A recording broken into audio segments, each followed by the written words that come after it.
আমাদের একটা প্রতিবেশী দেশ আছে, আমরা আমাদের দেশ নিয়ে যত ভাবি তারা তার চেয়ে বেশি ভাবে।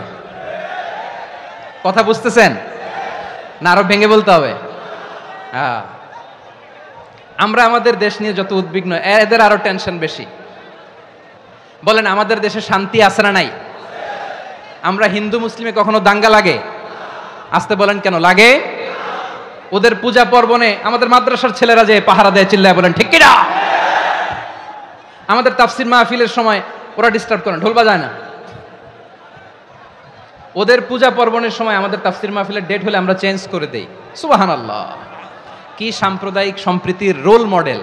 আর ওই বাংলাদেশের ব্যাপারে তারা অনেক ডিসইনফরমেশন ছড়াচ্ছিল। ভারতের অনেকগুলো গণমাধ্যম, আমি জেনারেলাইজ করব না, আমাদের প্রতিবেশী দেশের সব গণমাধ্যমকে আমি দোষ দিতে চাই না, অনেকগুলো গণমাধ্যম তারা ডিসইনফরমেশন শেয়ার করেছে।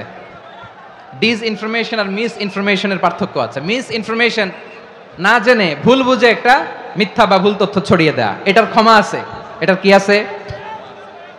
আর ডিসইনফরমেশন মানে ইচ্ছা করে, প্ল্যান করে, ম্যাপ করে, ছক এঁকে মিথ্যা, গুজব, রটনা সোশ্যাল মিডিয়ায় ছড়ানো, এটার ক্ষমা আছে? আওয়াজ করে বলেন, ক্ষমা আছে? ভারতের কিছু গণমাধ্যম তাই করেছে। আমরা ব্যথিত হয়েছি, আমাদের হৃদয়ে রক্তক্ষরণ হয়েছে। আমাদের প্রতিবেশী দেশকে বলতে চাই, আমাদের দেশ নিয়ে আপনাদের ভাবার দরকার নাই, নিজের চরকায় তেল দেন, নিজের দেশ নিয়ে ভাবেন। গত মাসের ভয়েস অফ আমেরিকার রিপোর্ট, বাংলাদেশে সংখ্যালঘু জনগোষ্ঠী আগের চেয়ে বেশি নিরাপত্তা পাচ্ছে। Report voice of America, Muslim report নাকি? মুসলিম জরিপ, ভয়েস অফ আমেরিকা। কথা বুঝে নাই বোধহয়। ভয়েস অফ আমেরিকা কি আমাদের রিপোর্ট? না, ভয়েস অফ আমেরিকার জরিপ, বাংলাদেশে সংখ্যালঘু জনগোষ্ঠী আগের চেয়ে ভালো নিরাপত্তা পাচ্ছে। শুধু এখানেই শেষ না, মাইক্রোসফটের একটা জরিপ শোনাই আপনাদেরকে। তারা সারা পৃথিবীতে গুজব, ভুয়া আর মিথ্যা নিউজ ছড়ানোতে কোন দেশ সেরা একটা রিপোর্ট করেছে, এর মধ্যে 1 নম্বরে এসেছে ভারতের নাম। মাইক্রোসফট তো মুসলমানরা চালায় না? কথা বোঝে নাই বোধহয়। প্রতিবেশী দেশকে বলবো, আপনারা নিজের চরকায় তেল দেন, আপনারাও শান্তিতে থাকেন, আমাদেরকেও শান্তিতে থাকতে দেন। সব চেঞ্জ করা যায়, প্রতিবেশী চেঞ্জ করা যায় না। আমাদের ল্যান্ড তাদের ল্যান্ড, পাশাপাশি। আমরা চাই তারাও সুখে থাক, আমরাও সুখে থাকি, ঠিক কিনা? কিন্তু প্রতিবেশী হলে বন্ধুত্বপূর্ণ আচরণ করতে হয়। প্রতিবেশী যদি বন্ধু না হয়ে প্রভু হতে চায়, এরকম দানব প্রতিবেশী কেউ চায় না।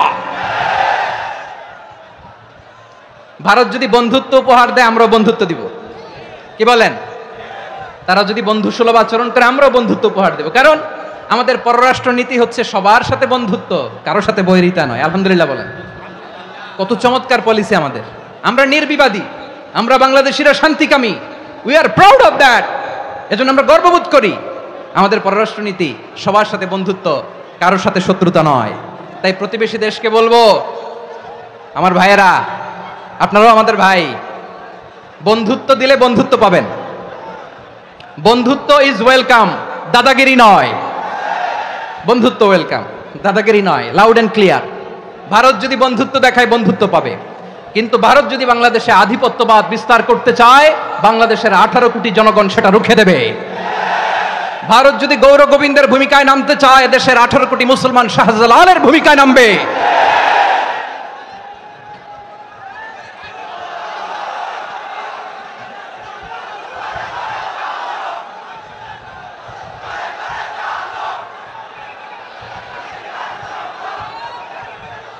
প্রিয় ভাইয়েরা, আমরা বন্ধুত্বে বিশ্বাসী, শত্রুতায় নই, ঠিক কিনা বলেন?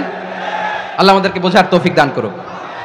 তাহলে এই যে তারা বলেছে এদেশে সংখ্যালঘুরা কষ্টে আছে, দুঃখে আছে, এটা কি ঠিক? বলেন, এটা কি ঠিক? না, তারা ডিসইনফরমেশন শেয়ার করেছে, এটা ঠিক নয়। আমার প্রতিবেশী বন্ধু রাষ্ট্রকে বলবো, আপনারা এটা করবেন না, এটা করবেন না। আমরা শান্তিতে আছি, আপনারাও শান্তিতে থাকেন, আমাদেরকেও শান্তিতে থাকতে দেন। এই যে চিটাগাংয়ের অ্যাডভোকেট আলিফ হত্যাকাণ্ডে গোটা বাংলাদেশ আমরা ধৈর্যের পরাকাষ্ঠা দেখিয়েছে, চিল্লায় বলেন ঠিক কিনা? আমাদের নেতা আমাদেরকে ডেকেছে, আমরা শান্ত থেকেছি। আমরা শান্ত থাকতে চাই, আমরা ঐক্যবদ্ধ থাকতে চাই। যে কোনো ষড়যন্ত্র রুখে দেওয়ার জন্য ঐক্যবদ্ধ প্রচেষ্টার কোনো বিকল্প নাই।